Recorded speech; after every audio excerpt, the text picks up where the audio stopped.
Hello and welcome to another video from me, Rough Swordsman Wargamer. It's an open the box and it's an expansion for a game I know a lot of you enjoy. It is Red Storm Baltic Approaches, the air war over the Baltic, 1987. And it is of course an expansion for GMT's Red Storm. So, what's all this about? Red Storm Baltic Approaches is the first expansion for GMT's Red Storm game of operational level air combat between NATO and the Warsaw Pact.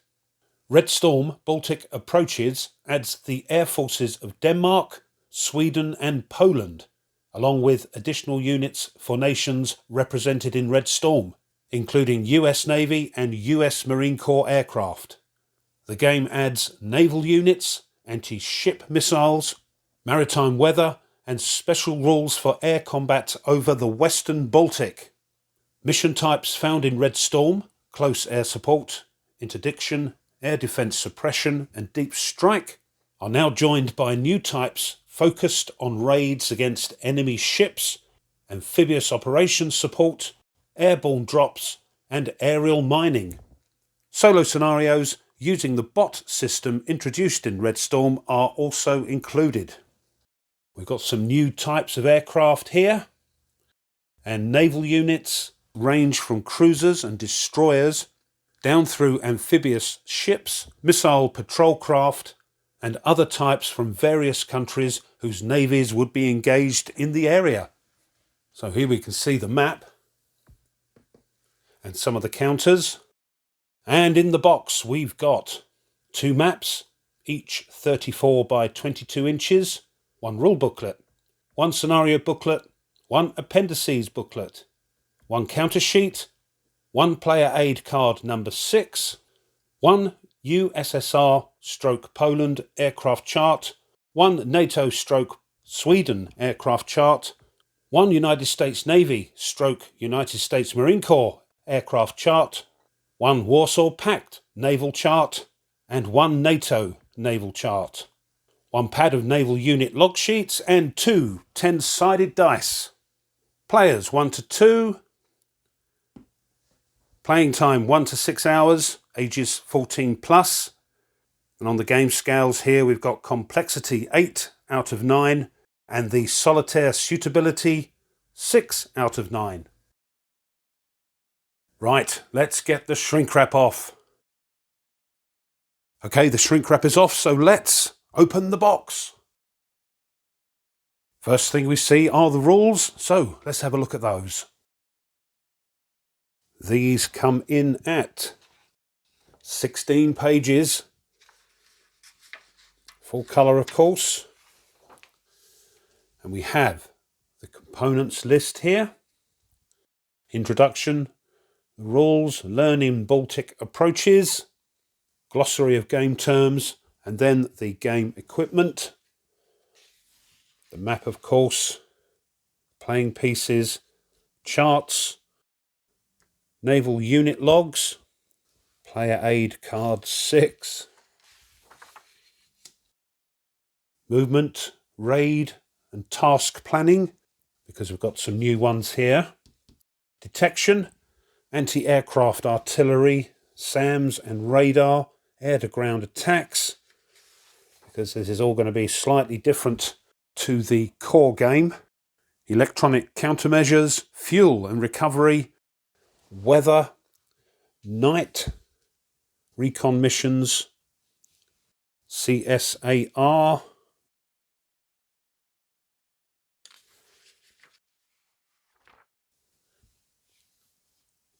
Army ground units, the front, scenario conditions and how to set them up, and the victory points.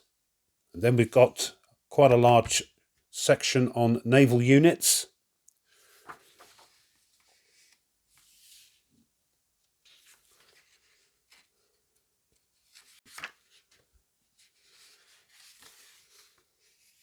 There we go, just show you these quickly.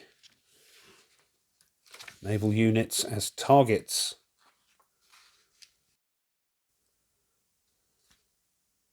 There we go. And the credits at the end with the rules index. There we go. Them's the rules. And compared to the core game, there's not a lot of them. And just like the core game, there is an Appendices book. And this comes in at 20 pages. And we've got Appendix A, Order of Battle for NATO. And of course the Warsaw Pact. Appendix B, Airfields.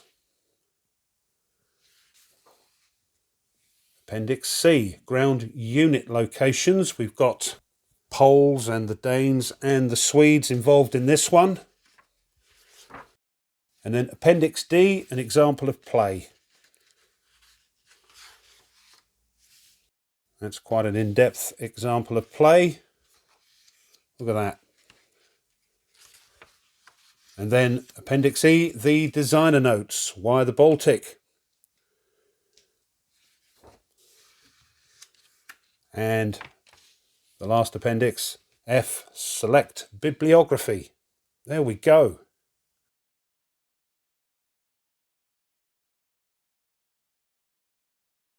Next is the scenario book. Good grief, it's 48 pages and it looks like, is that 31 scenarios, 4 of which are solo. So I won't go through all this. This is just how to set it up and all that sort of thing. Victory conditions, special rules, but again, this will keep you busy for absolutely ages.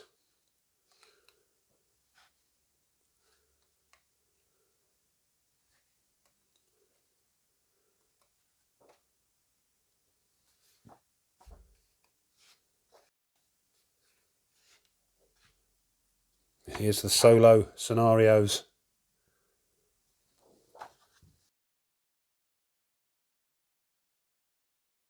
Next, a single sheet of counters. These are 1/2 inch and they're printed on that brown core, so they're the thicker counters that we've got used to with GMT. So here are the Polish, by the looks of it, some more Warsaw Pact or Soviet aircraft, some more American. These look like the Swedes, West Germans. And does that mean that must be Denmark here? And here's the other side. Next, there's a pad of Naval Log Sheets. And it's the same on both sides. So I'm no expert at the moment with this game, but that's the only pad in the box. And there doesn't appear to be any maps for you to draw your flight plans on. And what I mean is, here's the core game. Here's the maps you draw your flight plans on, but there doesn't appear to be one for this expansion. I dare say someone will let me know if they have been missed out or they're not needed for this expansion, because I haven't had a chance to have a good look at it yet. But there we are. That's the Naval Log Sheets. Next are the player aids. This is a bifold player aid. On this side we can see the USSR aircraft data chart. And if we turn it over, we can see the Polish aircraft data chart. And when it's opened up, we've got the Warsaw Pact naval data chart, which comes all the way down. Here's the next one and shows Sweden aircraft data. And on the other side, we've got the NATO aircraft data. Open it up and we've got the NATO naval data chart.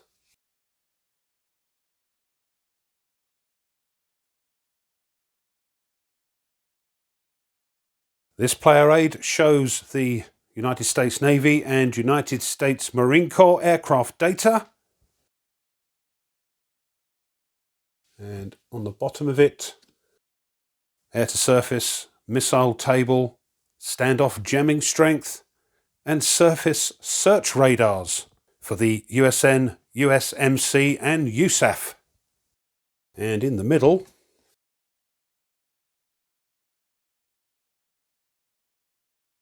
some rather nice pictures and information about the units in the game.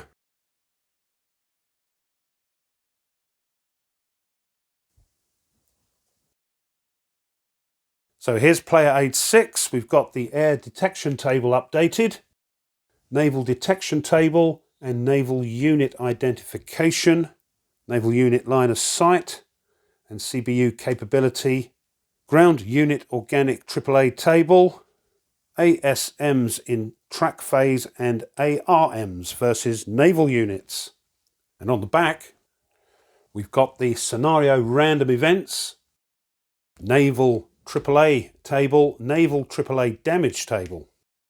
And inside this bifold, we have the air-to-surface attack table, air-to-surface and surface-to-surface missile target table, naval electronic warfare attack table, I assume that means, the SAM data table, bailouts, simple SCAR at sea, Baltic Approaches recovery, naval unit damage table. Once again, tons of stuff in this expansion.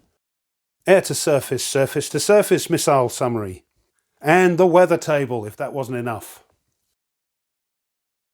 And then we have the two maps. All that's left in the box, apart from the insert, are the two D10s and some rather meagre-sized Hazzy bags. Let's have a look at the maps. Here's the first map. Be aware that they run not from side to side, but up and down. So that may make it awkward space-wise. But you can see lots of sea here. Denmark down the bottom. And West Germany. And when I did my unboxing for the core game of Red Storm, one wag said, "These maps are ugly." I don't think he quite got it that we're in the air. So detail on the ground is not a priority. But I think they're very nice looking maps. Let's have a close-up. So if you have these orientated properly on your table, this will be the left-hand map and this is the top of it.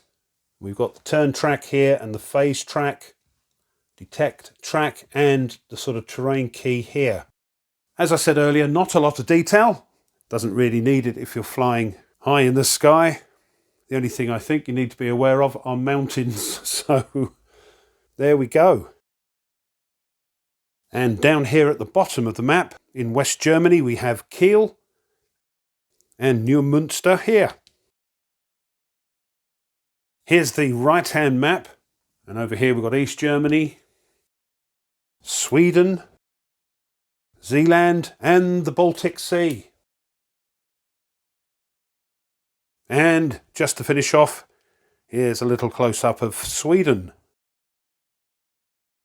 So this has been an Open the Box, an unboxing of the first expansion for Red Storm. Red Storm, Baltic Approaches, the Air War over the Baltic, 1987. Published, of course, by GMT Games. Well, I hope you enjoyed that and you found it interesting. This and the core game will certainly keep you busy for a while. It certainly is one of the most crunchiest games I've had to get my head around. Well, if you did enjoy it and you haven't done so already, it would be great if you would consider subscribing to the channel. That really helps. Pushing the like button of the video as well, the thumbs up, helps tremendously. And if you want to be informed of other content the channel uploads, then push the bell. Leave a comment. I know this game has many fans, but for me it is a steep learning curve. But what do you think? Let me know. I love to read them. Thanks as always to my subscribers. Thank you so much. And just one thing before I go. If you wish to support the channel a little bit further, well now you can. You can buy the channel a coffee and I'll leave a link in the description for that. Or you can push the super thanks button on this video. These donations really do help the channel to keep ticking along. So thank you. So until next time, as always, you take care and goodbye.